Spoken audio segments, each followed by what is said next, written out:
সে চেয়েছে আর্মির উপরে তার রাগটা ঢালবার জন্য, আর্মিকে সাইজ করার জন্য তারা আমাকে ইভেন ইলেকট্রিকিউটেড করাবেন, পায়ের 2 আঙ্গুল বুড়া আঙ্গুলে ওই ইলেকট্রিক ক্লিপ বসায় শক দেওয়া। এরা ইন্ডিয়ান অফিসার, আমাকে বাংলাদেশি একজন সামরিক বাহিনীর অফিসারকে ডিজিএফআই এর হেডকোয়ার্টারে, স্বাধীন দেশের হেডকোয়ার্টারে বসে তারা আমাকে ইন্টারোগেট করছে। মির্জা আজম তার লোকদেরকে নিয়ে খুঁজেছে, এবং লোক যুবলীগ ছাত্রলীগের কিন্তু বাইদেন বিডিআর এর ইউনিফর্ম তারা পরে নিয়েছে এবং তাদের হাতে বিডিআর এর অস্ত্র, এবং দ্যাট টু সাবমেশিন গান তাদের হাতে।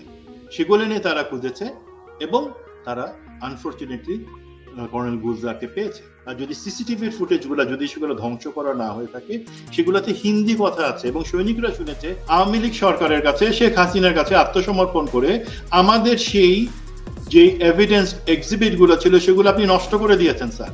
আসসালামু আলাইকুম দর্শক, শুভেচ্ছা নিন, আপনাদের সবাইকে স্বাগত জানাচ্ছি আমি কনক সারওয়ার আজকের অনুষ্ঠানে। দর্শক, আজকে শিরোনাম দিকে বুঝতে পারছেন আমরা কথা বলবো বিডিআর বিদ্রোহের নামে যে হত্যাকাণ্ড সংঘটিত হয়েছে 57 জন অফিসারের, যার কোনো সুনির্দিষ্ট তদন্ত হয়নি, বিচারও হয়নি। বেশ কিছু বিডিআর সৈনিককে বা কর্মকর্তাকে বছরের পর বছর বন্দী করে রাখা হয়েছে, বিভিন্ন রায় ঘোষণা হয়েছে, রায় বাস্তবায়ন হচ্ছে না। আসলে এগুলো প্রপারলি এগুলো বিচার হয়েছে কিনা সেগুলো নিয়েও প্রশ্ন আছে। তো বিডিআর এর ঘটনাটা যিনি খুব কাছে থেকে দেখেছেন এবং বিডিআর এর ঘটনার পর প্রথম যে টিমটি ভেতরে ঢুকেছিল পিলখানার ভেতরে, 46 ব্রিগেডের তৎকালীন মেজর সুমন আহমেদ, তিনি আজকে আমাদের অতিথি। সুমন ভাই, আপনাকে স্বাগত জানাচ্ছি আজকের অনুষ্ঠানে। আসসালামু আলাইকুম, ধন্যবাদ ডক্টর কনক সারওয়ার আমাকে এই সুযোগটা দেওয়ার জন্য। আমি এটা সুযোগ মনে করি, বিশেষত যেই অন্যায় হত্যাকাণ্ড এবং 57 জন শহীদ অফিসার তাদের হত্যার যে বিচার হয় নাই, সেটার সুযোগ যদি হয় এবং সেখানে আমি যদি কিছু তথ্য দিয়ে কন্ট্রিবিউট করতে পারি, আমি মনে করব যে আমরা অনেক ভাগ্যবান। জি, ধন্যবাদ। আপনি আমার সঙ্গে কথা বলতে রাজি হয়েছেন, সময় দিচ্ছেন, আপনার প্রতি কৃতজ্ঞতা। তো মেজর সুমন, আপনি আমাকে একটু বলবেন যে আপনি পিলখানার এই হঠাৎ করে এই ঘটনাটা শুরু হওয়ার পরে, বা হঠাৎ করে না, এটা তো আগে থেকে প্রিপ্ল্যান্ড এবং গোয়েন্দা সংস্থা অনেকেই জানতো, আমরা পরবর্তীতে যেটা জেনেছি। তো আপনি কিভাবে এটার সঙ্গে সম্পৃক্ত হলেন? আমি জানি যে তৎকালীন সেনাপ্রধান মঈনুল আহমেদের সঙ্গে আপনার এখানে উচ্চবাচ্য হয়েছে, আপনি কালার হয়ে গেছেন, মানে আপনাকে কালার একটা সিল দিয়ে দিয়েছে, ব্ল্যাক সিল, যার কারণে আপনি প্রমোশন থেকে শুরু করে সেনাবাহিনীতে আপনি অনেক বেশি ক্ষতিগ্রস্ত হয়েছেন। তো সব মিলিয়ে পিলখানা আপনারা কি দেখলেন, কি হলো? আমি অ্যাকচুয়ালি আপনার কাছে আমি শুনতে বসেছি আজকে, আমি শুনতে চাই কি দেখলেন, কিভাবে হলো, আপনার মতো করে আপনি। ধন্যবাদ। প্রথমে আমি ক্ষমা চেয়ে নিচ্ছি যে এই বিডিআর বা পিলখানা হত্যাকাণ্ডের জিনিসটা এখন পর্যন্ত আমাকে আসলে হন্ট করে বেড়ায় এবং আমি হয়তো আবেগপ্রবণ হয়ে যেতে পারি, আমি আগে থেকে সেজন্য ক্ষমা চেয়ে নিচ্ছি। আমি সেই সময় 4 ইস্ট বেঙ্গল রেজিমেন্টে কর্মরত ছিলাম, যেটা ঢাকায় 46 ব্রিগেডের অন্তর্ভুক্ত। সেখানে আরো 2টা ইনফ্যান্ট্রি ব্যাটালিয়ন, আর্টিলারি রেজিমেন্ট এবং অন্যান্য কিছু এলিমেন্ট আছে। তো 25শে ফেব্রুয়ারি 2009 তারিখে আমি সকাল 9টার দিকে আমরা প্রিপারেশন নিচ্ছিলাম। বেসিক্যালি আমার রেজিমেন্ট, তাদের ফায়ারিং প্র্যাকটিস আছে রাজেন্দ্রপুরে, সেজন্য 3 টন ট্রাকের মধ্যে সব সৈনিক লোড, অস্ত্র, গোলা বারুদ সবকিছু সহ আমরা ফায়ারিং প্র্যাকটিসে যাব। তখনই 9:40 দিকে ব্রিগেডিয়ার জেনারেল হাকিম, ব্রিগেড কমান্ডার 46 ব্রিগেড, তার ফোন আসলো আমার মোবাইলে, বললো সুমন আমি তো মাইনুরকে পাচ্ছি না, মানে মাইনুর হচ্ছে আমার অধিনায়ক তখন, এখন মেজর জেনারেল মাইনুর, যে তুমি শুনো বিডিআর এ কিছু একটা হচ্ছে। ওখানে দরবার হলে ডিজি অ্যাড্রেস দিচ্ছিলেন সেই সময়, আমি ডিটেলস কিছু জানি না, বাট আমি বাকি রেজিমেন্ট গুলোকে বলতেছি এখনই সেখানে যাও, গিয়ে অ্যাড্রেস করো। আমি বললাম যে স্যার আমাকে একটু স্পেসিফিক বলতে হবে, আমি কি সেখানে নেগোসিয়েশনের জন্য যাচ্ছি নাকি আমি সেখানে অপারেশনের জন্য যাচ্ছি? অপারেশন হলে আপনাকে একটা এমও দিতে হবে, সেটা কাগজে কলমে না হলেও চলবে, আপনি আমাকে টেক্সট করে দেন this is my mission order. আর যদি বলেন নেগোসিয়েশন, আপনি আমাকে বলেন সেখানে কি গোলাগুলি হচ্ছে? উনি বললেন হ্যাঁ শুনলাম গোলাগুলি হচ্ছে। আমি বললাম যে স্যার তাহলে তো নেগোসিয়েশনের আমার মনে হয় জায়গা পার হয়ে গেছে, বাট ঠিক আছে স্যার আপনি আমাকে কাইন্ডলি আপডেট দিবেন, সিওকে বলেন আমি রওনা হচ্ছে। এবং আমার যেহেতু সুবিধা ছিল 3 টন ট্রাক ভর্তি একটা কোম্পানি সৈনিক গোলা বারুদ সহই রেডি ছিল, আমরা তাদেরকে নিয়ে মুভ করলাম। ওই ফর্মালিটি বা কোনো কিছু আমরা যত দ্রুত সম্ভব চেষ্টা করলাম বলা হলো যে আমার অবস্থানটা হবে যেটাকে আমরা বলি সীমান্ত গেট, জিকাতলা থেকে বিডিআর এর ভিতরে পিলখানাতে ঢুকবার, সেখানে গিয়ে আমি অবস্থান নিব। বাট সেটার ইভেন 300 গজের কাছেও যাওয়া সম্ভব হয় নাই, অবিরত গুলি আসছে সেখান থেকে। তো আমি সিগন্যাল দিয়ে আমার সাথে, আমি একটা জিপে ছিলাম, তার পিছনে 3টা ট্রাক, ওখানে রাস্তার এক পাশে থামানোর পর আমি দ্রুত সৈনিকদের বললাম যে তোমরা যে কাজটা করো, 10 জনের সেকশনে ভাগ হয়ে এই যে বিভিন্ন বিল্ডিং আছে সেটার উপরে উঠে যাও, সেকশন 2 আইসি তারা নিচে থাকবে আমার সাথে কমিউনিকেট করবার জন্য, যে আমার যদি কোনো কিছু দরকার হয়। তো সেইভাবে 5 মিনিটের মধ্যে সবাই বিভিন্ন বিল্ডিং এর ভিতরে ঢুকে ছাদের দিকে চেষ্টা করলো যাওয়ার জন্য। আমি আমার সাথে ছোট্ট একটা ডিটাচমেন্ট 3 জন, তাদেরকে নিয়ে জাপান বাংলাদেশ মৈত্রী হসপিটাল, যেটা সম্ভবত ফ্রেন্ডশিপ হসপিটাল, সেটা বিডিআর সব থেকে কাছে, যেই পর্যন্ত আসলে ভিতর থেকে বা গুলি অ্যাভয়েড করে যাওয়া যায় সেটার দিকে, সেটার ছাদ থেকে আমি বুঝবার চেষ্টা করলাম যে কি হচ্ছে। তো ভিতরে আগুন, প্রচন্ড গন্ডগোল হচ্ছে। এটা আমি সেখানে পৌঁছাই 10:34 9:50 অর্ডার পাওয়ার পরে আমরা 10:02 রওনা হই এবং 10:34 সেখানে পৌঁছাই। এবং তখন সেখানে বেসিক্যালি আমাদের দিক থেকে আমি দেখতে পাচ্ছি যে র্যাবের 2টা ছোট ডিটাচমেন্ট আছে রাস্তায়, আর আসতে শুরু করেছে বাকি যেই 2টা ইউনিট, 17 বেঙ্গল এবং 2nd ইস্ট বেঙ্গল এবং আর্টিলারি, তাদেরকে আমি দূর থেকে দেখতে পাচ্ছি বিডিআর এর ওই পাশ থেকে তারা আস্তে আস্তে কর্ডন করার চেষ্টা করছে। তো সেই পরিস্থিতিতে আমি সিচুয়েশন যতটুকু অ্যাসেস করতে পারলাম, আমি সেটার সাথে সাথে সেল ফোনে, তখন আসলে আমাদের ওয়াকি টকি বা বলেন যে ওয়্যারলেস সেট, সেটা ব্যবহার করার সুযোগ নাই। আমি বললাম যে জেনারেল হাকিমকে এবং কর্নেল মাইনিউর, তখনকার কর্নেল, বললাম যে স্যার এই অবস্থা, তো আপনারা কিন্তু সামনে আসবার চেষ্টা করবেন না, আপনারা একটা নিরাপদ দূরত্ব থেকে, আমি এই অবস্থানে আছি, সিকিউরড আছে, প্লিজ আমার সাথে জয়েন করেন। তো ওনারা 10 মিনিটের মধ্যে পৌঁছালেন সেখানে। তখন কিন্তু অবিরত গুলি চলছে এবং তখন সম্ভবত প্রথম একটা হেলিকপ্টার আমরা দূর থেকে আওয়াজ পাচ্ছি যে আসবার চেষ্টা করছে। সেই অবস্থায় সিচুয়েশন অ্যাসেস করে আমরা বুঝলাম যে ভিতরে এখন নেগোসিয়েশনের কোনো স্কোপ নাই এবং আমরা কেউ অ্যাকচুয়ালি হেঁটে বা 1-2টা গুলি করে ভিতরে ঢুকতে পারবো না, বাট ভিতরে ঢুকা দরকার এবং কোনো কমিউনিকেশন যেহেতু নাই, কারোর সাথে কথা হচ্ছে না, বিচ্ছিন্নভাবে কথা হচ্ছে, বিভিন্ন অফিসাররা ভিতর থেকে কল করছে বিভিন্ন জায়গায়, বাট আমরা সেটা রিসিভ করছি না, যারা আমরা জায়গাতে অন দ্য স্পট কমান্ডার হিসেবে আছি।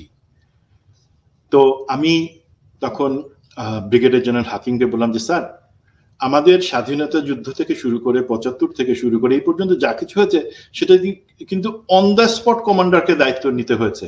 আপনি সেনাপ্রধানের সাথে অবশ্যই কথা বলবেন, বাট আপনি যদি মনে করেন যে ওনার থেকে আপনি বেটার পজিশনে আছেন যে একটা ডিসিশন নেওয়ার জন্য, এটা ওনাকে সেনাপ্রধানকে বলেন যে স্যার আমি একটা বেটার পজিশনে আছি, let me make my decision, let me make my call.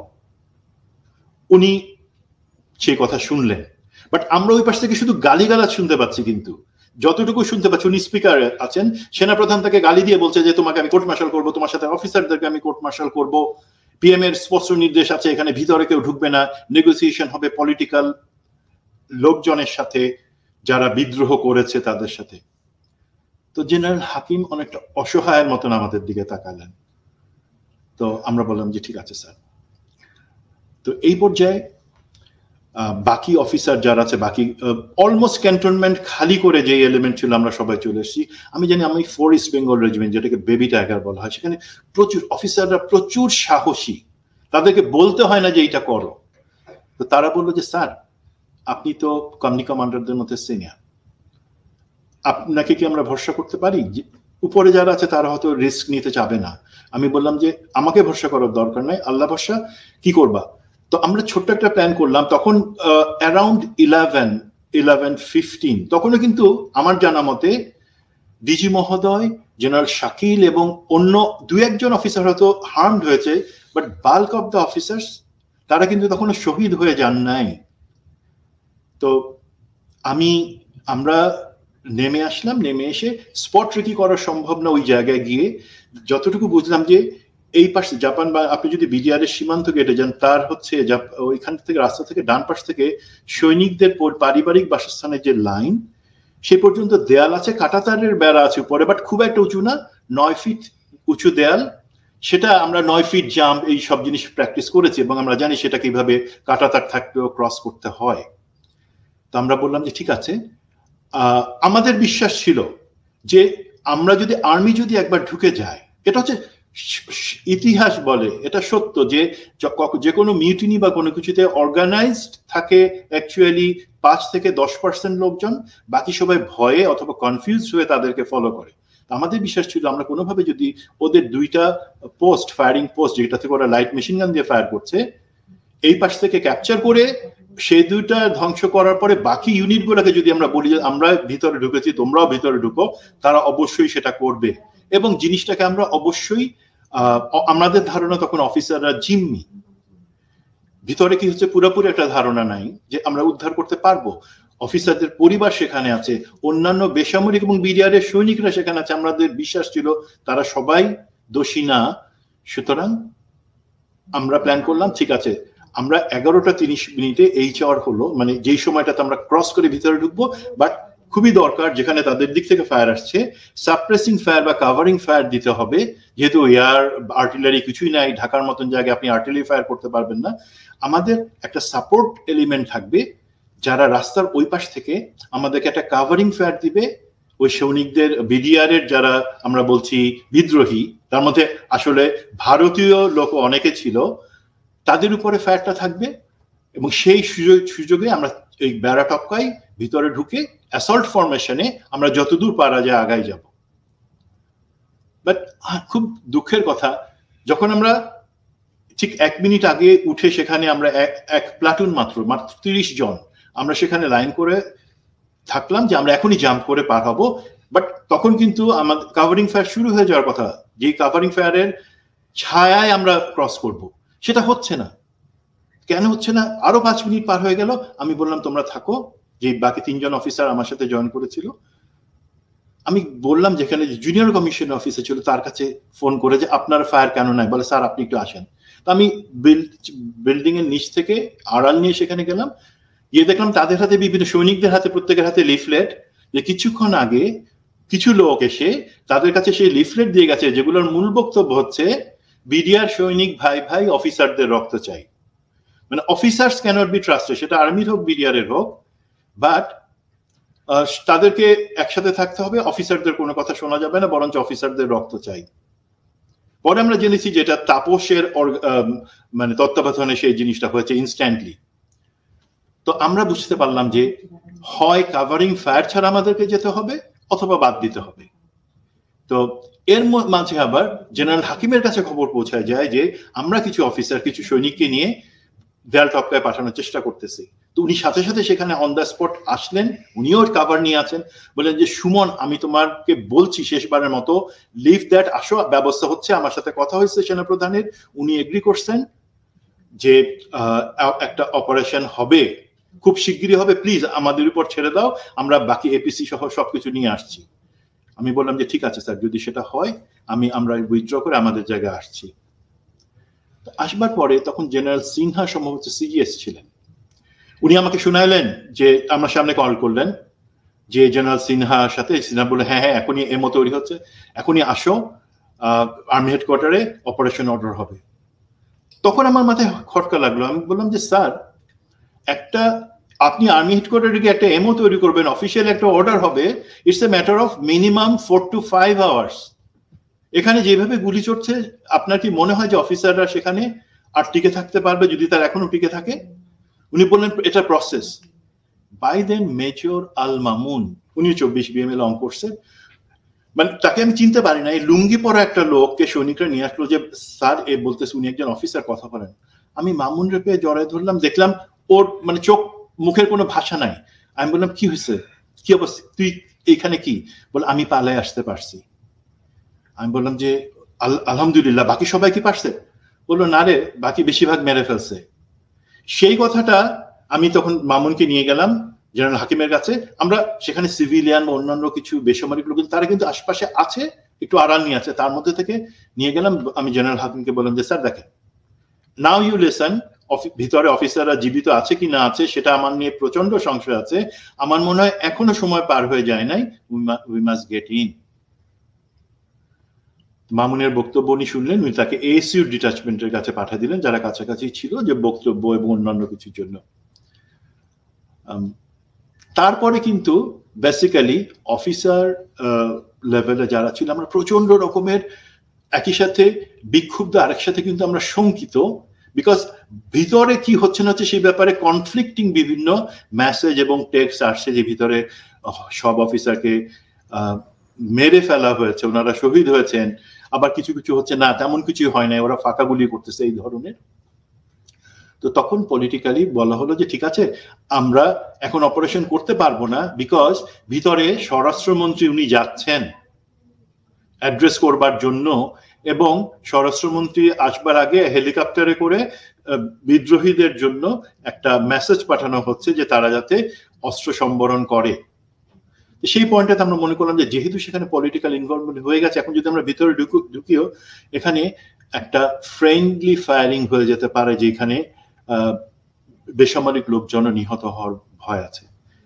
আমাদের ছিল সেটা ভুল, আমি সেই ভুলের জন্য পাপী, এবং অন্য যারা আছে তাদের মধ্যে হয়তো সেই অনুশোচনা আছে, যে আমরা যদি তখন সেই কথাটা, রাজনৈতিক মিথ্যা ভাষণটা না শুনে আমরা যদি সেই ৭১-এর মতন ৭৫-এর মতন অন দ্য স্পট কমান্ডার হিসেবে একটা ডিসিশন নিতে পারতাম, জাতি আমাদেরকে ক্ষমা করতো না, আমরাও নিজেরা নিজেদেরকে ক্ষমা করতে পারতাম হয়তো, যে না ঠিক আছে আমরা বিবেকের কাছে দায়ী না, আমরা কিছু চেষ্টা করেছি, পারি নাই। আমরা বিশ্বাস করেছি যে আর্মি একটা ডিসিপ্লিন ফোর্স, ভিতরে যারা আছে যদি বিদ্রোহী আছে তারা যতই খারাপ কাজ করুক, আর্মির দায়িত্ব কখনো না যে বিশৃঙ্খলার বিপরীতে বিশৃঙ্খল অবস্থা তৈরি করা। আমরা সেটা করি নাই, আমরা বিশ্বাস রাখলাম। দেন আমরা অপেক্ষা করলাম সারা বিকাল পর্যন্ত, কিছু হচ্ছে না, মাঝে মাঝে ফাঁকা গুলি হচ্ছে, এবং বিকালে আমাদেরকে বলা হলো যে এখান থেকে 2 মাইল বা 2 কিলোমিটার পিছনে সমস্ত আর্মির সবাইকে সরে যেতে হবে, নাহলে তারা নেগোসিয়েশন করবে না। যদি আমরা পিছনে সরে যাই, সেই নিশ্চয়তা যখন বিদ্রোহীরা পাবে, তখন তারা হয়তো অস্ত্র সম্বরণ করবে স্বরাষ্ট্রমন্ত্রীর কাছে, এবং সমস্ত বন্দীকে মুক্তি দেওয়া হবে, কোনো অফিসার মারা যান নাই। বাট বাই দেন কিন্তু আমরা জানি নিউজ মিডিয়ার মাধ্যমে 2 জন শহীদের লাশ পাওয়া গিয়েছিল বিডিআর ইউনিফর্ম সহ, এবং যেই 2 জন অফিসার জীবিত অবস্থায় বের হয়ে আসতে পারছিলেন গুলিবিদ্ধ অবস্থায়, ওনারা কিন্তু বাই নাও টিভিতে ওনারা কথা বলছেন, যেই টিভিতে কথা বলার কারণে পরবর্তীতে ওনাদেরকে অনেক অনেক সমস্যা পড়তে হয়েছিল। তো মিডিয়াতে ওনারা চলে এসছেন। তো একটা কনফিউজিং ব্যাপার, যে একদিক থেকে বলা হচ্ছে না ভিতরে সবাই অক্ষত আছে থাকবে, বা যারা আহত, যারা এখনো জীবিত আছেন তাদের নিশ্চয়তা, তাদের সেফটির কারণে আমাদেরকে পিছনে চলে আসতে হবে, বিদ্রোহীরা অস্ত্র সম্বরণ করবে, এবং জিনিসটা ফয়সালা পলিটিক্যাল লেভেলেই হয়ে যাচ্ছে। তো আমরা সেটা খুব কষ্ট হলো, আমরা সেখানে পিছনে সরে আসলাম। সারা রাত আমরা রাস্তার মধ্যে, আবাহনী মাঠ, এই সমস্ত জায়গায় থাকলাম, এবং নাটক চলতে থাকলো একটার পর একটা, যে একটু পরেই অপারেশন অর্ডার হবে, আমরা ভিতরে যাব, কেউ জায়গা থেকে একটু নড়বা না, সবাই থাকবো, আমাদের খাওয়া নাওয়া ঘুম কিছু নাই, সেটা ইম্পর্টেন্ট না, বিকজ আমরা জানি যে কোনো সময় আমাদেরকে মুভ ইন করে অপারেশনটা করতে হবে জিম্মিদেরকে মুক্ত করবার জন্য। বাট সেটা হয় নাই। মাঝে 26 তারিখ বিকালে, দুপুরের পরে একটা এইচআর আসলো, আর্মি থেকে কোঅর্ডিনেটেড সব আছে, সব ধরনের কাভারিং ফায়ার থাকবে, এপিসি আছে, ট্যাঙ্কও চলে আসছে। সম্ভবত বিকাল 3টায় ছিল এইচআর, যে সময় অ্যাসল্টটা শুরু হবে। আমরা সবাই লাইনে দাঁড়ায় গেলাম, এখনই আমরা ভিতরে ঢুকবো, এটা 26 তারিখ বিকালের কথা বলছি। একটু পরে দেখা গেল হাজার হাজার জনতার নাম করে কিছু লোক ব্যানার নিয়ে আসছে, যে এই বাংলার মাটিতে আমরা আর মৃত্যু চাই না, আর রক্তপাত দেখতে চাই না। মানে আমরা যেখানে অ্যাসল্ট করবো যেই লাইনে, সেই সব লাইনের সামনে সমস্ত বেসামরিক নাগরিক। এখন আমরা কিন্তু মোটামুটি তার আগে যৌথ বাহিনীতে থাকবার এবং টাস্ক ফোর্সে কাজ করার অভ্যাসগত, আমরা কিন্তু কিছু লোক বা সৈনিকরা আইডেন্টিফাই করতে পারছে, এদের মধ্যে যারা আছে বেশিরভাগই হচ্ছে ছাত্রলীগ, যুবলীগের লোক, যারা জনতার নাম করে, বা যুব মহিলার লীগের লোক, যারা জনতার নাম করে এই ধরনের ব্যানার বা অন্যান্য কিছু নিয়ে আমাদেরকে আর তারা অ্যাসল্ট করতে দেবে না।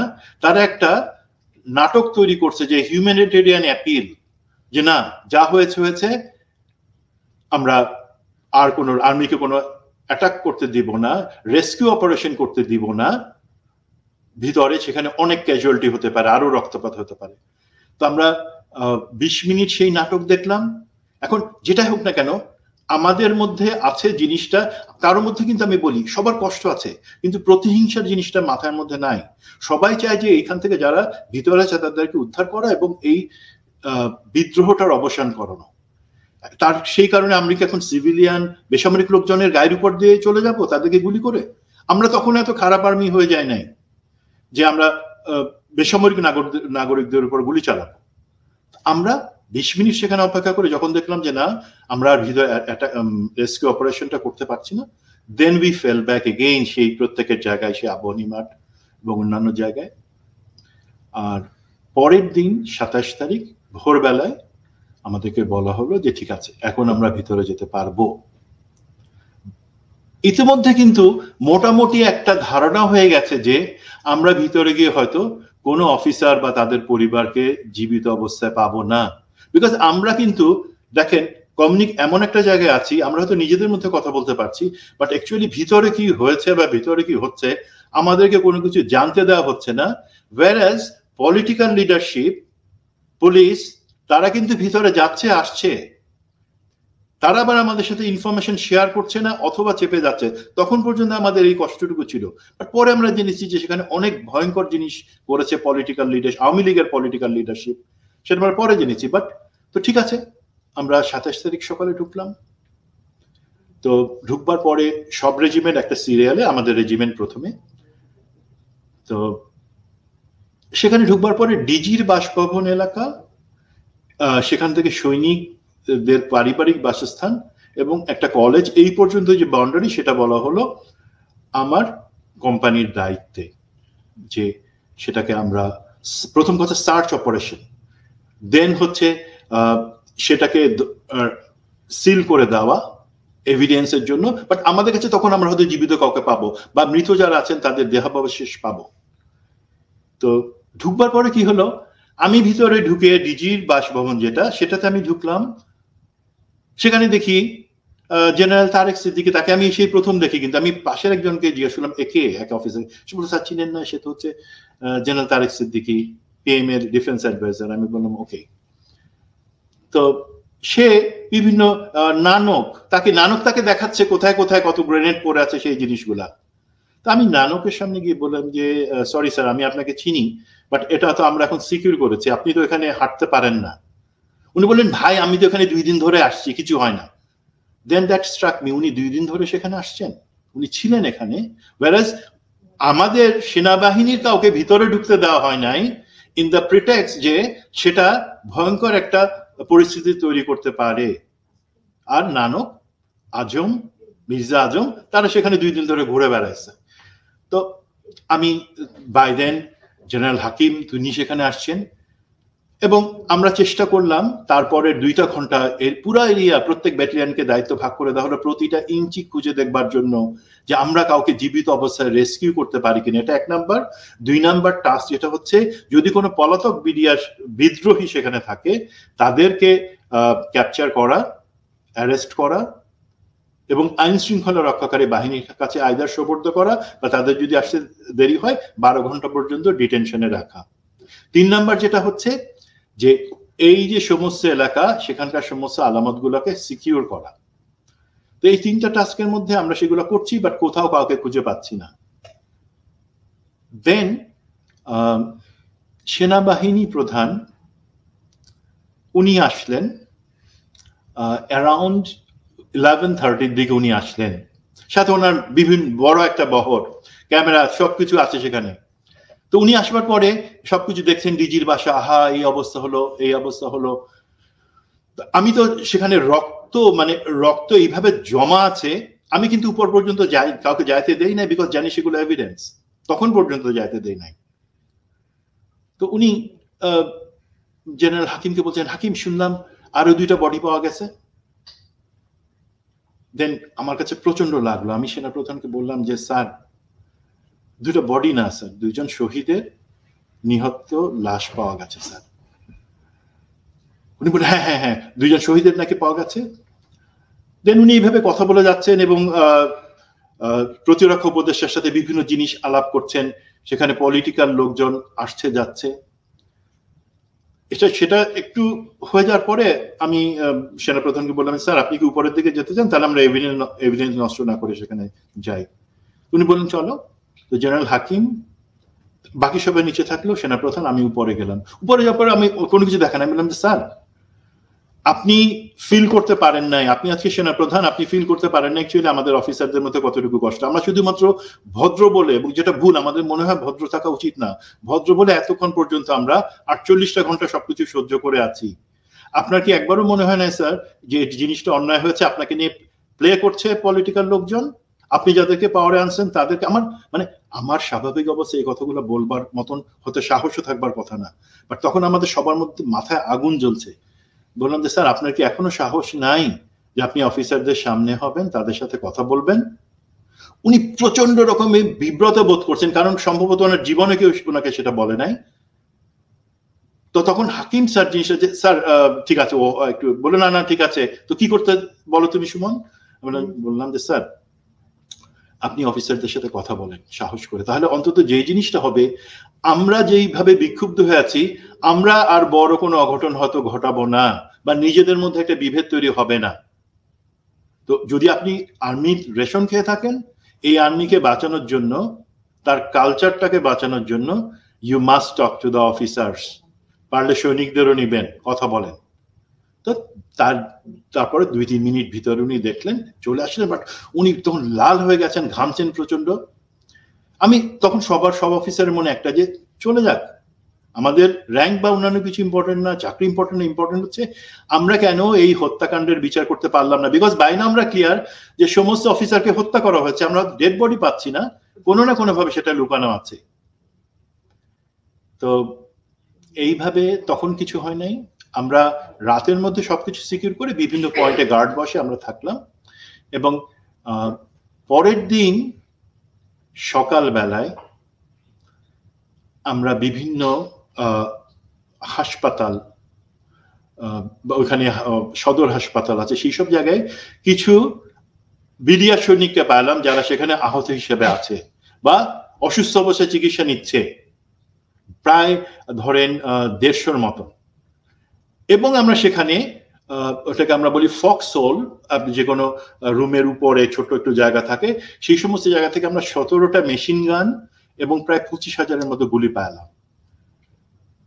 হয়তো সেটা কেউ ভয় রেখে দিছে, অথবা লুকায় রাখছে, অথবা হাসপাতালে যারা আছে তাদের মধ্যে কেউ। সুতরাং আমরা সাথে সাথে হসপিটালে যারা ছিল সেই প্রত্যেককে আমরা আলাদা আলাদা ভাবে জিজ্ঞাসাবাদ করা শুরু করলাম।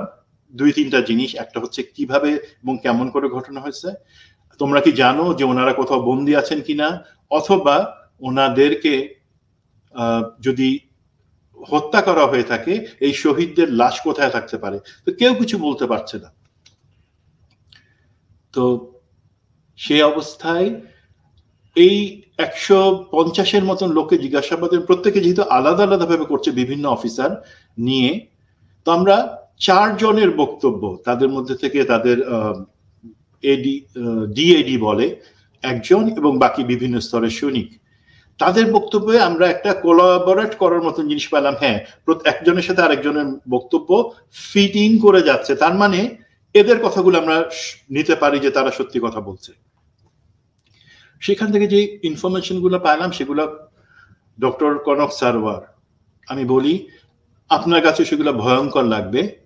সেগুলো হচ্ছে কারা কারা এর মধ্যে জড়িত, প্ল্যানিং থেকে শুরু করে হত্যাকাণ্ডের সময়, এবং আমরা যখন বাইরে বসে অপেক্ষা করছি সরকারের উপর ভরসা করে আওয়ামী লীগ সরকার সেটা সমাধান করে দিবে, তখন পর্যন্ত রাজনৈতিক লোকজন, ছাত্রলীগের লোকজন, তারা কিভাবে ভিতরে ঢুকে যেই সমস্ত অফিসার তখনও জীবিত ছিলেন, রাত পর্যন্ত কোথাও না কোথাও লুকায় থেকে জীবিত ছিলেন, তাদেরকে কিভাবে তারা খুঁজে খুঁজে মারছে, সেগুলার একটা ধারণা আমরা পাই, যেটাকে আমি আবারও বলি করবেট করা, বা যেটাকে আমরা বলি যে একজনের বক্তব্যের সাথে আরেকজনের বক্তব্যকে মিল আমরা খুঁজে পাইছি। অর্থাৎ ছাত্রলীগ যুবলীগের ছেলেরা হত্যাকাণ্ডে অংশ নিচ্ছে আওয়ামী লীগ।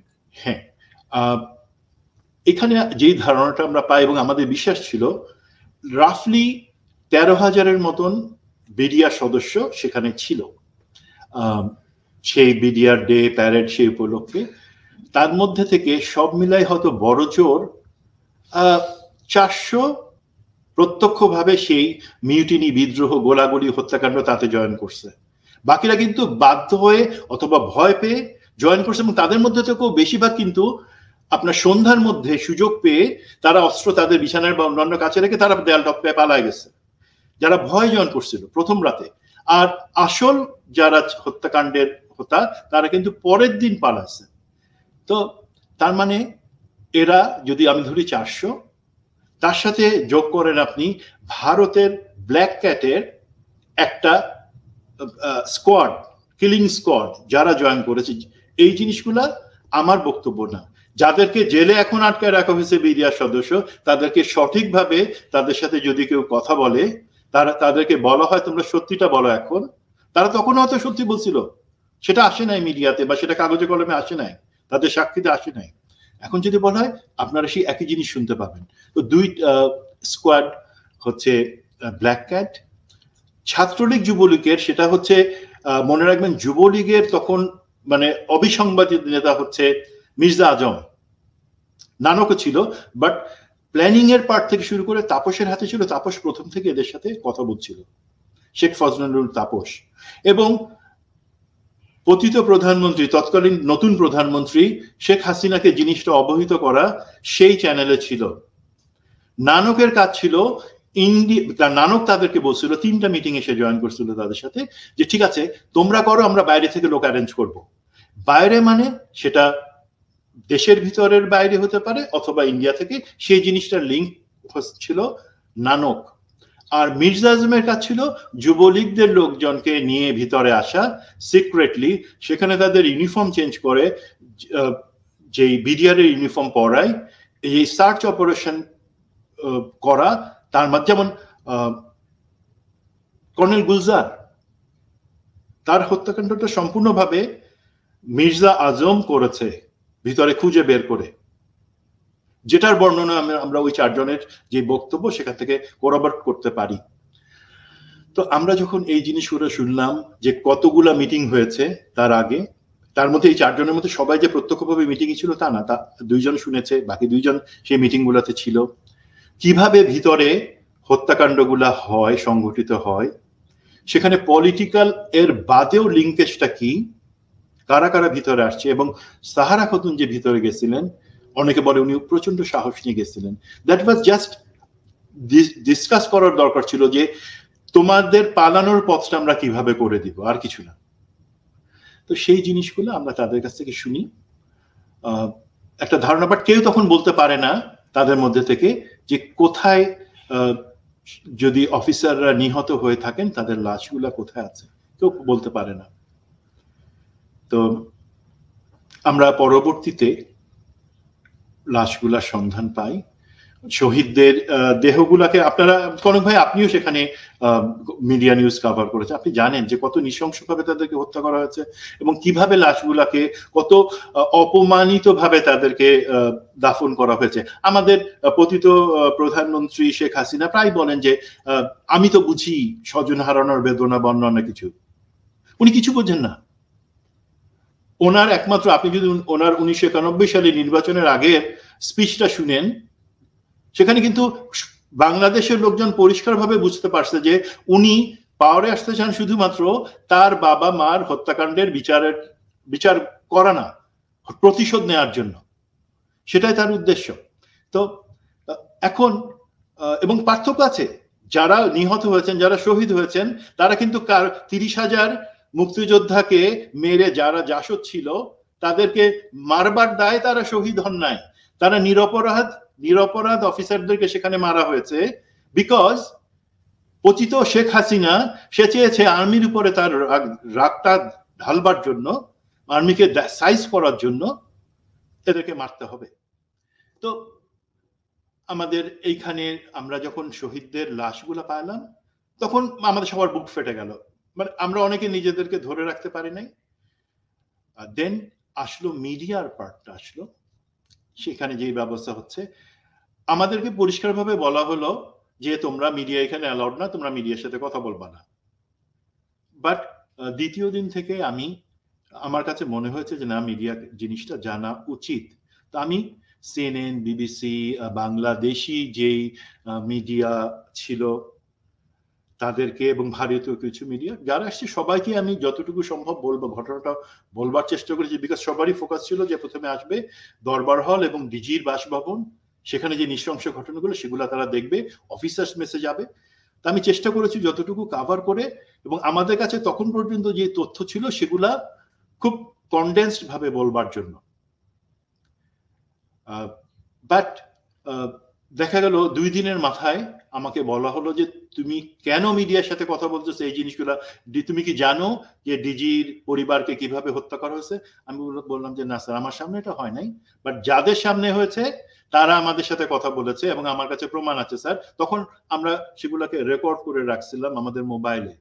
আনফরচুনেটলি সেই পার্টে পরে আসছি, সেই এভিডেন্স গুলো আমরা যার কাছে জমা দিই, সেই উনি আর্মির একজন জেনারেল, উনি সেগুলো আমাদের কাছে আর অ্যাক্সেস দেন নাই। তো মিডিয়া বন্ধ হয়ে গেল, মিডিয়ার সাথে কথা বলা যাবে না, আলাদা পিআর সেল হবে।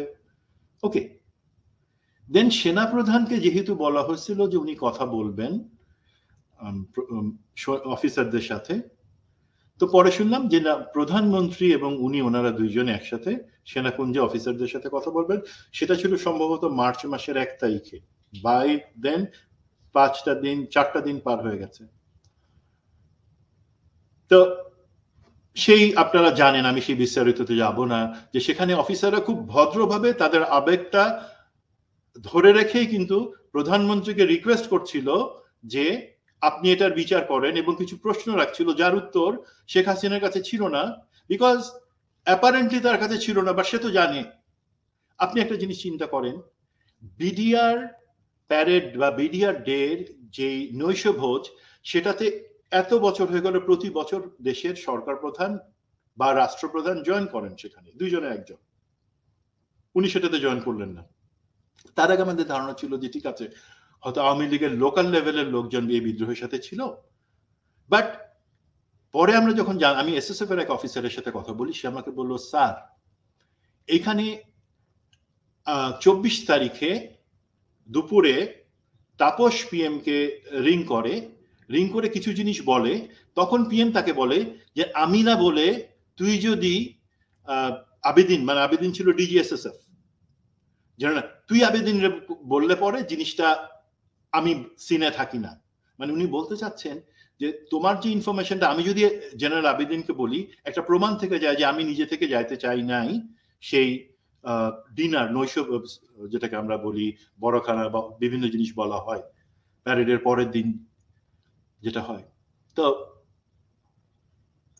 কি তাহলে জিনিস হয়ে থাকতে পারে? দেখা গেল জেনারেল আবেদিন রেড বুক অনুযায়ী, এসএসএফ এর রেড বুক অনুযায়ী উনি পিএম কে বললেন যে না, এখানে কিছু অসন্তোষ আছে যে কারণে গন্ডগোল হতে পারে, মাননীয় প্রধানমন্ত্রী আপনি যাবেন না। এবং এসএসএফ এর রেড বুক ফলো করে যদি কোনো কথা বলে সেটা বাংলাদেশে যে কাউকে মানতে হয়, এখন পর্যন্ত সিস্টেম এটা। তো প্রধানমন্ত্রী উনি কিন্তু ভিতরে খুশি, উনি যাবেন না, বিকজ উনি জানেন যে পরের দিন একটা কিছু সকালে ডিজির দরবারের সময় একটা কিছু হবে।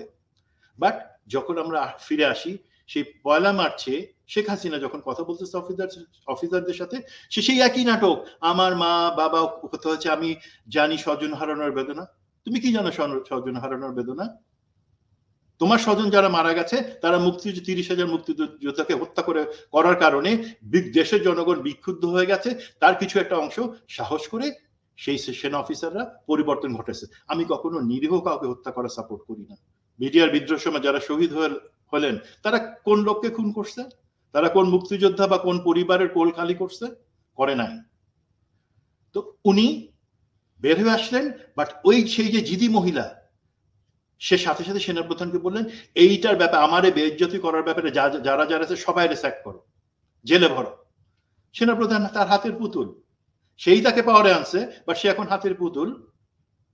আমরা সবসময় বলতাম যে জেনারেল মঈনু আহমেদের বদলে যদি বিএনপি সরকার জেনারেল রেজাকুল হায়দারকে পিক করতো, তাহলে বাংলাদেশের ইতিহাস অন্যরকম হইতো, আমাদেরকে অনেক খারাপ কিছু দেখতে হতো না। যাই হোক,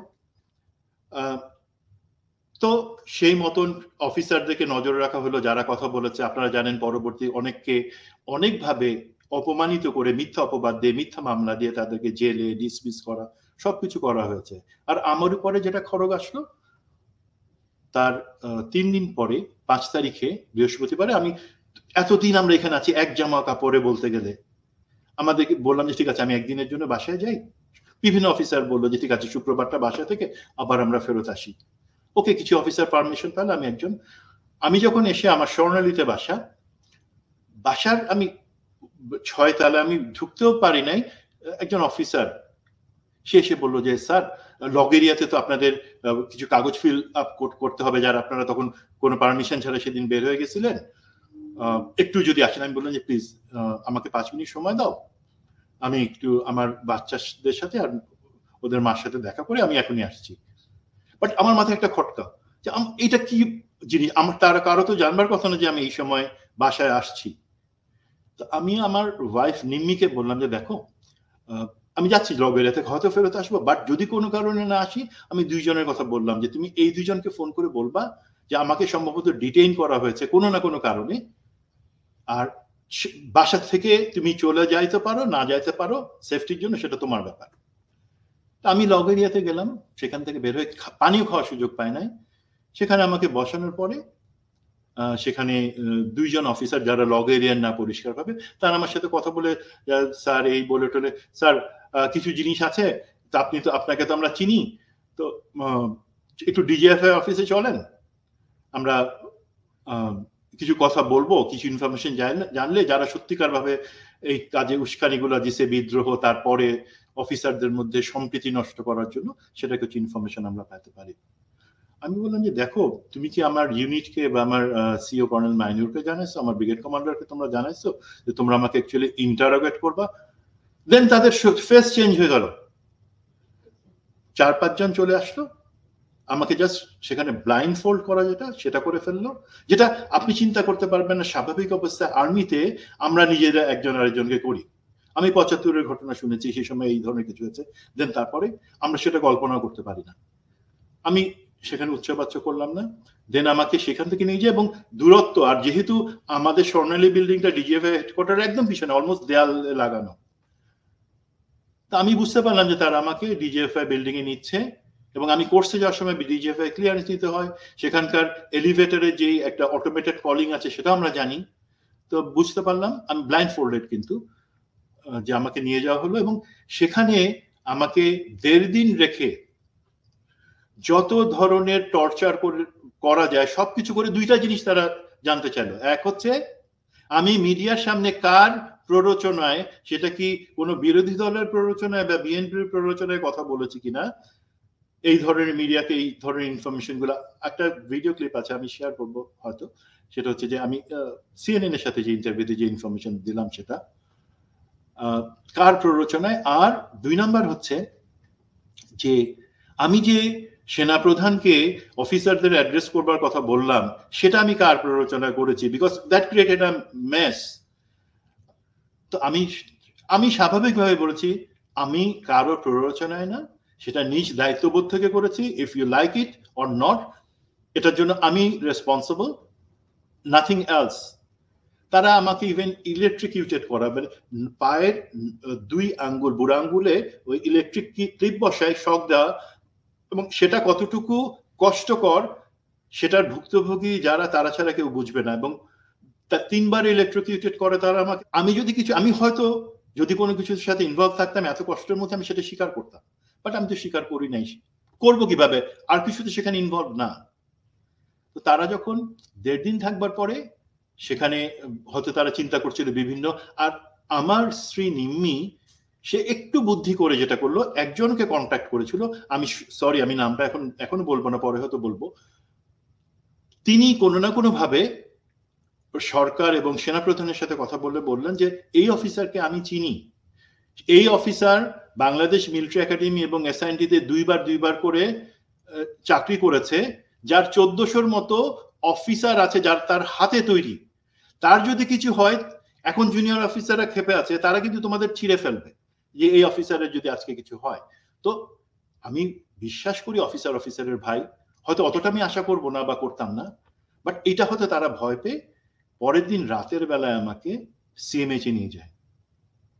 এটা ছিল সিএমএইচে যে নিয়ে যায় আমি তাকে চিনি, পরবর্তীতে র্যাব 1 এর অধিনায়ক কর্নেল রাশেদ।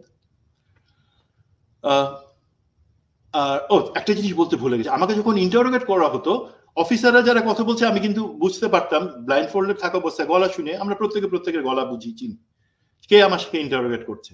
46 ব্রিগেডের একজন অফিসার প্লাস কর্নেল রাশেদের গলা আমি চিনতে পারি, বাট বাকি দুইজন কন্টিনিউয়াসলি ইংলিশে কথা বলে যাচ্ছে, ইংলিশ করছে, এবং সেটা হচ্ছে ডডাওয়ালা ইংলিশ, ইন্ডিয়ানদের ইংলিশ। তো আমি আবার সেটা কনফার্ম হওয়ার জন্য তারা যেই প্রশ্নই করুক না কেন আমি উত্তরগুলো দিচ্ছিলাম বাংলাতে, এখন তারা বাংলা বুঝে না। তো আমার উত্তরের পরে কিন্তু পরবর্তীতে সাথে সাথে আরেকটা প্রশ্ন আসতো, বাট যখনই আমি এই দুজনকে বাংলায় উত্তর দিচ্ছি কিছুক্ষণ চুপ, মানে তারা নিজেদের মধ্যে বাকি অফিসারদের রিকোয়েস্ট করছে ট্রান্সলেশন করে দেওয়ার জন্য। তো এরা ইন্ডিয়ান অফিসার আমাকে বাংলাদেশি একজন সামরিক বাহিনীর অফিসারকে ডিজিএফআই এর হেডকোয়ার্টারে, স্বাধীন দেশের হেডকোয়ার্টারে বসে তারা আমাকে ইন্টারোগেট করছে। সেটা আমার কাছে প্রচন্ড ভয়ঙ্কর একটা জিনিস মনে হয়েছে, যেটা আমরা কখনো চিন্তা করতে পারি না। দেন ফিরে আসি, আমাকে সিএমএইচে নিল, সেখানে ভোর রাত পর্যন্ত রাখবার পরে আমাকে একটা ডিসচার্জ সার্টিফিকেট দিল কি আমি নাকি মানসিকভাবে এই বিডিআর এর যে ভয়ঙ্কর অবস্থা সেটা দেখে মানসিকভাবে বিপর্যস্ত হয়ে যাওয়াতে অসুস্থ হয়ে যাই, তারা সাইকিক ওয়ার্ডে আমার ট্রিটমেন্ট শেষে আমাকে এখন রিলিজ করে দিচ্ছে। মানে তারা এই যে 2টা দিন আমি গায়েব ছিলাম সেটাকে কাভার আপ করলো কিভাবে, যে আমি সেখানে, এবং আমার কাছ থেকে একটা করার নিল তারা এগ্রিমেন্ট একটা কাগজে, যে এই ঘটনা নিয়ে আমি কখনো কিছু বলবো না। আমি বললাম কাগজে সাইন করার দরকার নেই, তোমরা আমাকে যে ভয় দেখাইছো, যে কষ্ট দিছো, আমি জিন্দেগিতে তো কারো কাছে বলার সাহসই রাখতে পারবো না। বাট ফেরত আসলাম, নিম্মিকে বললাম যে দেখো এটা হয়েছে, আমরা তো কারোর সাথে আলাপ করতে পারবো না, কি করব? বললো যে রিজাইন করো। আমি বললাম যে ঠিক আছে। তো সেটা পরবর্তী সেই জিনিস, তার পরবর্তীতে আমাকে রিজাইন না করে বরঞ্চ আমাকে অন্য একটা সংস্থায় পোস্টিং দেওয়া হয়, এবং সেখানে যার পরে যে ঘটনাগুলো আমাকে যে এই যে জিনিসটা এখানে শুরু আমার দুর্গতির, এবং সেটা পরবর্তীতে হয়েছে। ফিরে আসি বিডিআর এর জায়গাটাতে। আপনি যদি বলেন আমার ওভারঅল অ্যাসেসমেন্ট, প্রথম দিনে ফোন জেনারেল 46 ব্রিগেড কমান্ডারের ফোনটা পাওয়ার পর থেকে শুরু করে আমরা সেখানে যে 1 মাসের মতো ছিলাম, সেটাকে যদি একটা বার্ডস আই ভিউ দিতে বলেন, আমি বলবো এই ঘটনাটা বিডিআর এর মধ্যে কিছু সংখ্যক লোকের অসন্তোষকে পুঁজি করে আওয়ামী লীগ এটা ঘটাইছে। এটাতে শুধুমাত্র আওয়ামী লীগের দ্বিতীয় স্তরের নেতা, যাদেরকে আমরা বলি তাপস নানক, মির্জা আজম, তারা আপনারা জানেন ওরা কি করে, এখন পর্যন্ত টিভি ভবন ওরা আগুন জ্বালায়, বলে যে বিএনপি, সবসময় একটাই কাজ। সে সাথে পতিত প্রধানমন্ত্রী শেখ হাসিনা, সেও জানতো, সে জানতো লাস্ট মোমেন্টে। ধরেন যদি আপনি মনে করেন সে জানতো না, আমি আমার ধারণা নিয়ে কথা বলছি, এটা কোনো প্রুফ নাই, আচ্ছা বলেন, যে জানে আমরা আর্মিতে চাকরি করি কেন, ইউনিফর্ম পরি কেন, একটাই তো কন্ডিশন যে যখন বিপদ হবে, এবং পৃথিবীর প্রতিটা সভ্যতে সে একই নিয়ম, একটা হোস্টেসকে রেস্কিউ করবার জন্য যদি 100 জনও রেস্কিউয়ার মারা যায় সেটা দোষের না, বিকজ স্পিরিটটা হচ্ছে যাকে হোস্টেজ করা হচ্ছে তাকে উদ্ধার করতে হবে। আর এখানে এতজন হোস্টেজ শুধুমাত্র অফিসার না, তাদের পরিবার যারা রেপড হয়েছে অনেকে, যেগুলো আমরা পরে জানতে পারি, আপনারাও হয়তো জানতে পারছেন। তো সেখানে তো স্বাভাবিকভাবেই, তাহলে আমি যে বেতন দিয়ে টাকা নিচ্ছি, একটা গাড়িতে চড়ে বেড়াচ্ছি, এখন নাকি অনেক সুবিধা দেওয়া হয়, সেগুলো নিচ্ছি কেন আমি? এই একটা দিনের জন্যই তো, অথবা যেদিন আমরা বহিঃশত্রু থেকে দেশে আক্রান্ত হবে সেই দিনের জন্য। তো কেন আমি সেখানে আমার হালাল যে কাজটা, আমার যেই জন্য আমি ট্রেনিং নিয়েছি, সেই কাজটা না করে সরকার আমাকে আটকায় রাখলো? বিকজ তাদের এনশিওর করার দরকার ছিল যে বিডিআর এর ভিতরে যেই অফিসাররা আছে তারা সবার মৃত্যু হবে, একই সাথে তারা বাকি যেই অফিসার তাদের উপর একটা দৃষ্টান্ত রাখবে, যে দেখো, মানে ইনডাইরেক্টলি জিয়ার মুচকি হাসির মতন, যে আমার সাথে লাগতে আসলে 75-এ লাগতে আসছো, আজকে শোধ দিলাম, আমাদেরকে 2007-08-এ আমাদেরকে বিভিন্ন অপমান করছো মামলা দিয়ে, সেটার তোমাদের বেয়াদবি, এখন আর যদি সাহস করো একই পরিণতি হবে। এটাই ছিল বেসিক্যালি তাদের টার্গেট, এবং একই সাথে আর্মিকে ভেঙে দেওয়া, ইউনিট কোহেশনকে ভেঙে দেওয়া। যে মেজর সুমন, আমি অন্য প্রসঙ্গে যাব তার আগে আপনার বক্তব্য থেকে আমি কয়েকটা প্রশ্ন করতে চাই যে আপনি কিভাবে নিশ্চিত হলেন যে ব্ল্যাক ক্যাট, ইন্ডিয়ান ব্ল্যাক ক্যাটের বিষয়টা আপনি কিভাবে নিশ্চিত হলেন? এবং আপনি বলছিলেন যে মির্জা আজম কর্নেল গুলজার সাহেবকে হত্যাকাণ্ডের সঙ্গে যুক্ত। এই দুটো বিষয়ের কি প্রামাণ্য কিছু আপনার কি পেয়েছিলেন? আচ্ছা, প্রামাণ্য প্রথমে আমি শেষের প্রশ্নটাতে আসি। মির্জা আজম যে কর্নেল গুলজারের হত্যাকাণ্ডের সাথে জড়িত, সেটা আমরা যেই 4 জনের সাথে কথা বলেছি ইন্টারোগেট করে তাদের মুখ থেকে, এবং তারা কোরাবরেট করেছে তাদের বক্তব্য, আমরা মিল খুঁজে পেয়েছি কোন জায়গায়, কোন ম্যান হল, তারপরে কোথায় নিয়ে যাওয়া হয়, সেই জিনিসগুলো কিন্তু একই ধরনের বক্তব্য এসছে। আমি নিজে দেখি নাই, বাট সেটা থেকে আমরা সেই বক্তব্যটা আমি বলছি। এবং আমার বিশ্বাস আছে আপনারা যাদেরকে জেলে ভরে রাখছেন তাদের সাথে আবার যদি কথা বলা হয়, প্রশাসন কথা বলে, সত্যিটা বের হয়ে আসবে এবং মির্জা আজমের কথাটা সেখানে আসবে। মির্জা আজম হচ্ছে সেই ধরনের লোক যে তার নারী ঘটিত অনেক কেলেঙ্কারি আছে, বাট তার উপরে বড় কথা হলো সে মনে করে তার আত্মীয় শোধ নেয়ার দায়িত্ব আল্লাহ তাকেই দিছে, উপরে আল্লাহর কোনো বিচার নাই। তার আত্মীয়কে যে র্যাব ন্যায় বিচার করেছে সেটার শোধ তাকে নিতে হবে। পসিবলি আমরা সেটা তার সাথে ঘটনা বিভিন্ন সময় সেই জিনিসগুলো বুঝি, বাট এক্সাক্ট দালিলিক বা যে প্রমাণ সেটা সেই 4 জন দিতে পারবে। আর প্রথমটাতে আসি, মানে ওই 4 জন তাদের বক্তব্যে বলেছে যে তারা মির্জা আজমকে দেখেছে। মির্জা আজম যুবলীগদের লোককে নিয়ে আলাদাভাবে ওই সমস্ত এলাকা থেকে বলেছে যে তোমরা সরে যাও, বাকি বিডিআর এর যে জন যারা সত্যিকারের বিদ্রোহী ছিল তাদেরকে সরাই।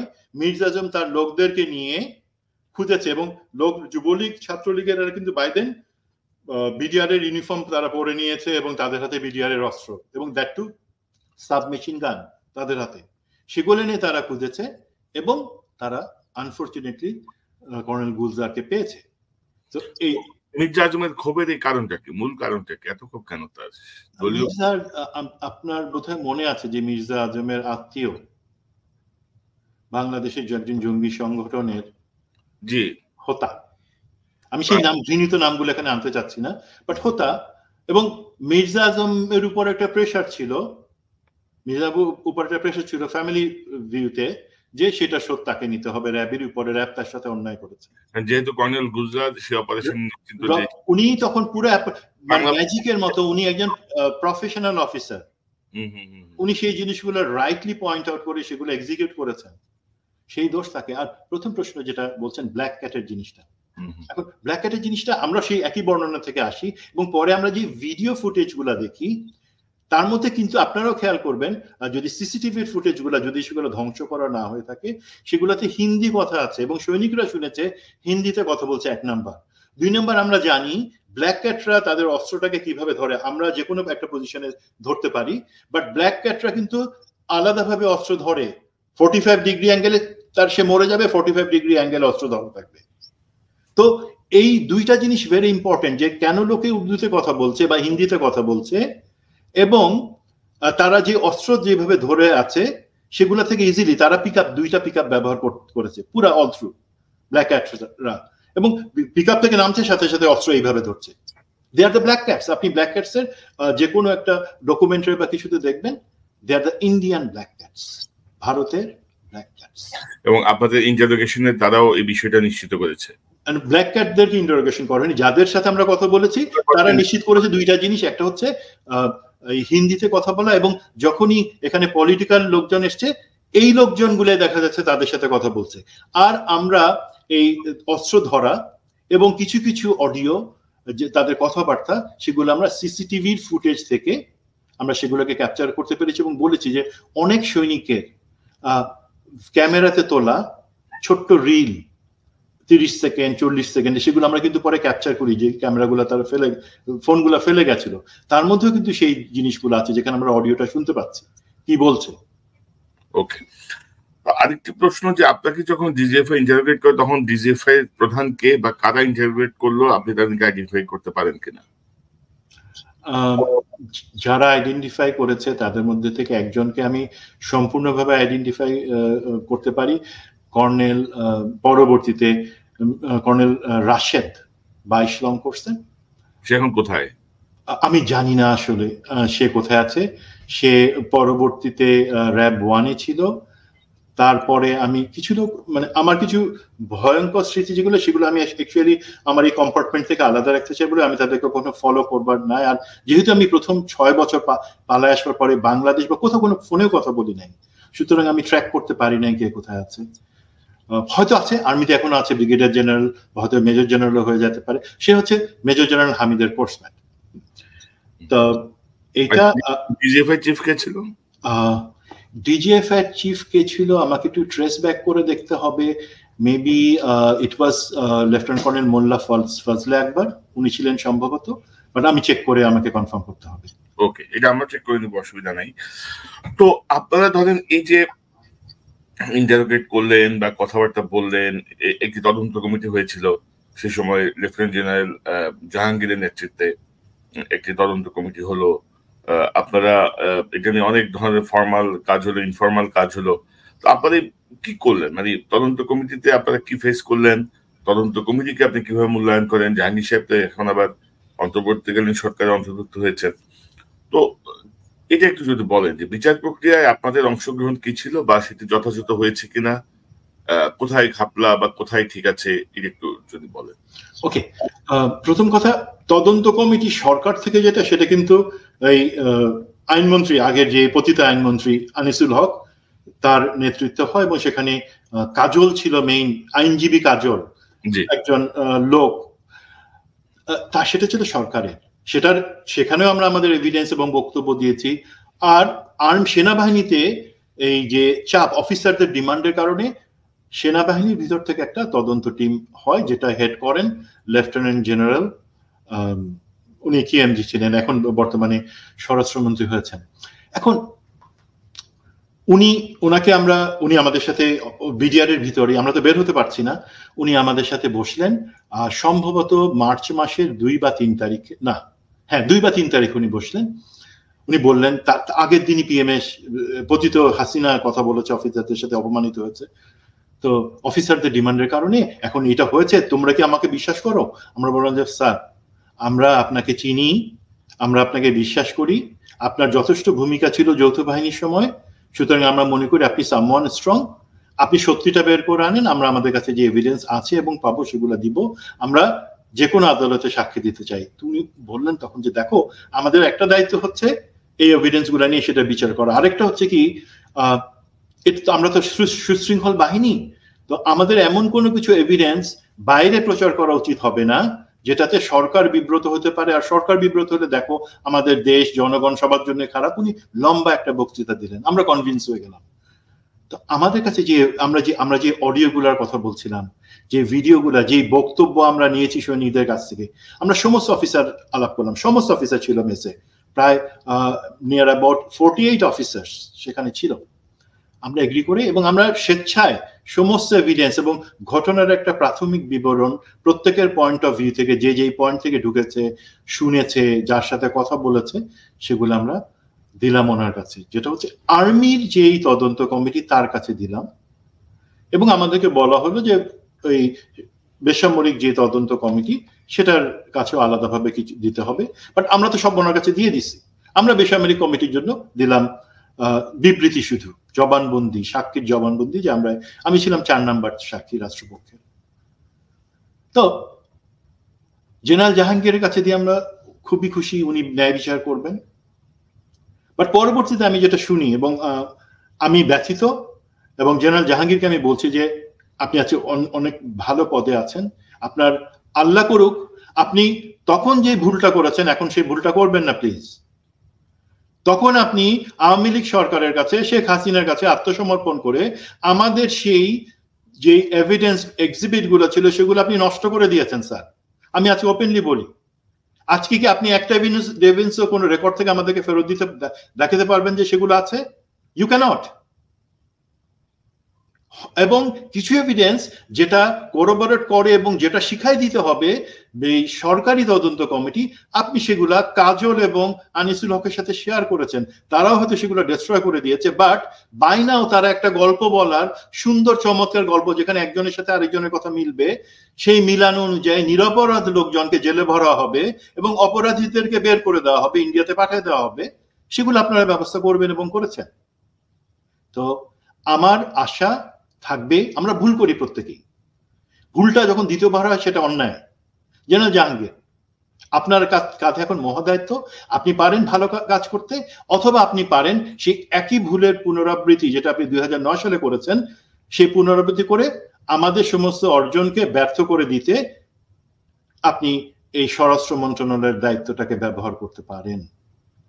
আমার হোপ খুব বেশি নাই আসলেই, বাট আমি আশাবাদী এখনো থাকতে চাই যে প্রত্যেকেরই শুভবুদ্ধি হোক, এবং আমরা বিডিআরে আমরা যেই জিনিসটা পারি নাই, আজকে আমাদের ছাত্র জনতা যেই ত্যাগ, তাদেরও তো একই অবস্থা। শেখ হাসিনা পতিত শেখ হাসিনা কিভাবে বুঝাবে যে তার স্বজন হারানোর বেদনার সাথে এই যে হাজার হাজার ছাত্র জনতা মারা গেল তাদের বেদনা অনেক বেশি, সেটা সে বুঝে নাই, সে বিকৃত মস্তিষ্ক মহিলা বুঝে না এবং বুঝবেও না। বাট আমাদের দায়িত্ব আছে যে আমরা যাতে সেই ভুলটার আবারও পুনরাবৃত্তি না করে সঠিক জায়গায় সঠিক লোককে বসাই, সঠিক সিদ্ধান্ত নিয়ে ন্যায় বিচারের স্বার্থে আমরা কাজ করি, সেটাই দেশের জন্য ভালো। তো মেজর সুমন, এই যে আপনি আসলে অনেকটা মানে কি বলবো সফটলি বিষয়টা দেখছেন, কিন্তু আমি একটু অন্যভাবে দেখছি যে ধরেন 2009 সালেও আমাদের ধরেন আর্মির সম্পর্কে আমাদের যে ধারণা ছিল, বা আর্মি ধরেন arms in brother in arms, তাই না? তাদের মধ্যে যে সৌহার্দ্য, যে সম্প্রীতি, অলমোস্ট সবাই সবাইকে চেনে, কোনো না কোনো ভাবে কোনো না কোনো ক্যান্টনমেন্টে প্রত্যেকেই কাজ করে। এই যে বন্ধনটা 57 জন অফিসার হত্যা হওয়ার পরে আপনি সেটার জন্য প্রতিবাদ করায় বা সেটা যথাযথ বিহিত করার বিষয়ে প্রশ্ন তোলায় আপনাকে ডিজিএফআই নিয়ে আপনারই যারা জুনিয়র বা আপনারই সমকক্ষ যারা, তারা আপনাকে টর্চার করছে, মানে ভয়ঙ্কর টর্চার করছে। তো এটাকে আপনি কিভাবে দেখেন? এই অবক্ষয়ের জায়গাটা সূচনা হলো কোত্থেকে? কারণ হাসিনা তো 2009 সালে জাস্ট ইন করার সময় কি এই ডিজিএফআই থেকে শুরু করে আর্মির ভিতরে এই পরিমাণ র ঢুকলো?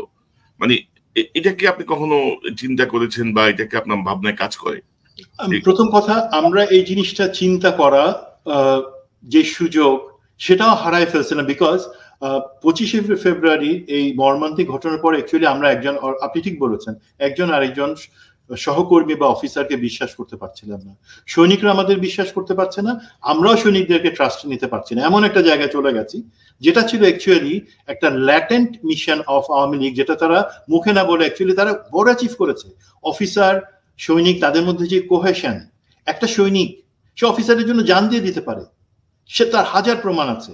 একটা অফিসারও সেইভাবে একটা সৈনিকের জন্য সবকিছু দিতে পারে। এখন সেটা কিন্তু ধ্বংস হয়ে গেছে, আমরা পুনর্বিবেচনা করা, পর্যালোচনা করার সুযোগ পাইনি। এখন আপনি যেটা করেছেন, কিভাবে অবক্ষয়টা শুরু হলো? এটা শুরু হয়েছে আমরা যখন 1/11-তে দায়িত্ব নেই তার কয়েক মাস পরে। যদি আমি বলি, প্রথম আপনি দেখবেন প্রথম 6টা মাস কিন্তু 1/11 যে স্পিরিট প্রতিটা অফিসারের ভিতরে ছিল, আমরা একটা পরিবর্তন আনবার জন্য বেসামরিক প্রশাসনকে বা তত্ত্বাবধায়ক সরকারকে সর্বোচ্চ পরিমাণ সহায়তা করব। এর মধ্যে আবার হলো কি, জেনারেল মাসুদ সে দুর্নীতি দমনের নামে যখন অফিসারদেরকে ইনভলভ করলো, সেখান থেকে অফিসারদের মাথায় অবক্ষয়টা চলে আসলো। সরি টু সে, সবার মধ্যে না, বা কিছু কিছু মধ্যে চলে আসলো সেই জিনিসটা, বিকজ তাদেরকে রেগুলারলি ইন্টারঅ্যাক্ট করতে হতো সেই সমস্ত করাপ্ট পলিটিশিয়ান বা তাদের সাথে লোক এভিডেন্স কালেকশনের জন্য, অথবা আমাদের আইন বিচার পুলিশ বিভিন্ন জায়গায় যেই জিনিসটা নিত্য নৈমিত্তিক, আমাদের কাছে তো সেটা জানা ছিল না। আমরা তখন আমরা হচ্ছি আমার স্যালারি বা বেতন, যে কোনো আমার আমার সমবয়সী আরেকজনের তুলনায় 8/1 কম। কেউ যদি 80,000 টাকা বেতন পায়, আমি তখন পাই 10,000 টাকা বেতন। এই অবস্থা, একটা কম্পারিজন। আমরা টাকা পয়সা দেখি নাই, আমরা ওই কুট চালগুলা বুঝি না। বাট সেনাবাহিনীর অবক্ষয় যদি বলে থাকেন, আমার মূল্যায়নে আমাদের যেই অলমোস্ট 2 বছরের ইনভলভমেন্ট যৌথ বাহিনীর সময়, প্রথম 6 মাস বাদ দিয়ে, সেটা আমাদের অবক্ষয়ের কারণ। এবং সেইটাকে কাজে লাগাই অফিসার এবং বাংলাদেশ আর্মিকে ধ্বংস করে দেওয়া ইন্ডিয়ার স্বার্থে, সেই কাজটা হাসিনা এবং আওয়ামী লীগের লোকজন করেছে। বিডিআর তাদের তো ওই হাসিনার প্রতিহিংসা মিটছে আওয়ামী লীগের উপরে 25শে ফেব্রুয়ারি। বাট আওয়ামী লীগের যারা আর্মির উপরে ক্ষুব্ধ, তারা খুশি হয়েছে যে আর্মির কোহেশনটাকে আমরা ব্রেক করে দিতে পারছি। তো অবক্ষয় থেকেই বাকি পতনের সূচনা হয়। আর্মি এখন আপনি যেটা দেখছেন, ভেরি সরি টু সে, সেটা আমি আশা করি তারা জনগণের রেসপেক্ট পাওয়ার জায়গায় যাবে, বাট এখনো সেটা পারে নাই। আর আমার উপর ডিজিএফআই তে যে অত্যাচার হয়েছে, যে অবক্ষয়টা কথা আপনি বলছেন, এর থেকে অনেক খারাপ জিনিস অনেকের হয়েছে। আমি এবং আরেকজন অফিসার, আমরা দুইজন শুধুমাত্র এই জেল অথবা আয়নাঘরের ভিজিট করা ছাড়া বের হয়ে আসতে পারছি, বাকিরা তো অতটা ভাগ্যবান ছিলেন না। সুতরাং আমি মনে করি আল্লাহ আমাকে অনেক ভাগ্যবান করছেন যে আমাকে সেখান থেকে বাঁচাই দিচ্ছেন। নাহলে এই তার পরবর্তীতে যে লাইফটা এই যুব মহিলা লীগের অপু উকিল, সালমা, নাজমা, তাদের কারণে হয়েছে, সেইটুকু হয়তো আমাকে বাঁচায় রাখতে পারতো না সেই কারণে। তো আমার রাগ নাই কারো উপরে, আমি চাই সবাই আমরা। এখন আপনি চাচ্ছেন, আপনার কথা যেমন যেটা বুঝলাম, আপনি চাচ্ছেন যে জেলখানায় যারা এখনো বন্দী আছে বিডিআরের, তাদেরকে আবার নতুন করে কথা বলা হোক, তাদের সাথে তাদেরকে শিখিয়ে দেয়া কথা বলে যে রিপোর্ট তৈরি করা হয়েছে সেটি থেকে নতুন অনেক বের হয়ে আসবে। এবং আমি যদি আপনার সাথে যোগ করি, আমি নিজে কিন্তু 9 মাস বন্দী ছিলাম জেলে রাষ্ট্রদ্রোহের মামলায় 2015 সালে। তো পুরান যে নাজিমউদ্দিন রোডের যে কারাগার, সেখানে কিন্তু আমার আশেপাশে প্রায় 800 বিডিআর ছিল, এবং 9 মাসে তাদের অনেকেই সঙ্গে আমার কথা হয়েছে, এবং আপনার কথার সাথে আমি ধরেন অনেক কিছুই রিলেট করতে পারি আর কি। আমার সঙ্গে ধরেন জেলখানে তো আসলে কেউ কাউকে মিথ্যা কথা বলে না, আসলে কিছু নাই ও সেখানে, প্রকৃত কথাটাই বলে, মনের ভাবটা বলে বা জানা যায়। তো সেটার সঙ্গে আমি আসলে রিলেট করতে পারছি আপনার কথা। তো এখন ধরেন বিডিআরের যদি নতুন করে বিচার হয়, বা বিডিআরের বিদ্রোহের নামে 57 জন অফিসারকে হত্যা করার জন্য যদি আন্তর্জাতিকভাবে যে মামলা হচ্ছে বা মামলা হয়েছে, সেখানে যদি প্রয়োজন হয়, নিশ্চয়ই আপনি সাক্ষী হিসেবে সেখানে অ্যাটেন্ড করবেন। অবশ্যই অবশ্যই, আল্লাহ আমাকে সেই তৌফিক দেন, এইটুকু আমরা চাই। মেজর সুমন, আপনাকে অসংখ্য ধন্যবাদ। আপনার কাছ থেকে আমরা অনেক কিছু জানলাম। আমরা আমাদের সেনাবাহিনীকে একটি শক্তিশালী সেনাবাহিনী দেখতে চাই, যে সেনাবাহিনী ছিল অসম্ভব দেশপ্রেমিক, যে সেনাবাহিনী বাংলাদেশের মানুষের প্রতি ছিল অসম্ভব লয়াল এবং ভালোবাসাপূর্ণ। আমরা সেই সেনাবাহিনীকে ফেরত চাই, ভারতের কবলমুক্ত সেনাবাহিনীকে আমরা ফেরত চাই। তো মেজর সুমন, ভালো থাকবেন। নিশ্চয়ই আমরা আবার আপনার সঙ্গে কথা বলবো। জি, ভালো থাকবেন। আল্লাহ হাফেজ।